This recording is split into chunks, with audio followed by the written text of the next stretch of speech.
ഓരോ വർഷവും ഒരു ഡയബറ്റിസ് കൺട്രോളിന് വേണ്ടി ഒരു ചെറിയ വില്ലേജിനെ തിരഞ്ഞെടുക്കും. അവിടെ ഒരു വർഷം നീണ്ടു നിൽക്കുന്ന പ്രമേഹ പ്രതിരോധ പ്രവർത്തനങ്ങൾ, അവിടുത്തെ ഡയബറ്റിക് പേഷ്യൻസിൻ്റെ എല്ലാവരുടെയും കണക്കെടുക്കും. എന്നിട്ട് അവരുടെ പ്രമേഹം കൺട്രോൾഡ് ആണ് എന്ന് ഒരു വർഷം കൊണ്ട് ഉറപ്പുവരുത്തും. എന്നിട്ട് നവംബർ 14 എന്ന് പറയുന്ന വേൾഡ് ഡയബറ്റീസ് ഡേയിൽ നമ്മൾ എന്ത് ചെയ്യും?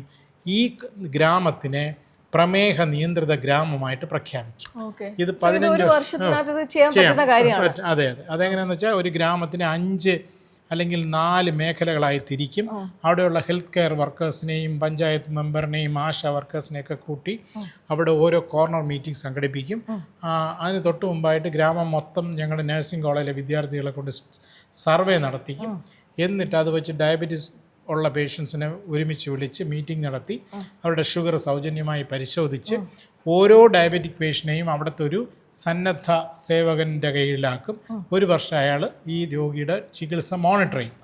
അങ്ങനെ അയാളെ ഒരു റെഗുലർ പേഷ്യൻ്റ് ആക്കാനും പിന്നെ ഡയബറ്റീസ് കൺട്രോൾ ആണെന്ന് ഉറപ്പുവരുത്താനും കഴിയും.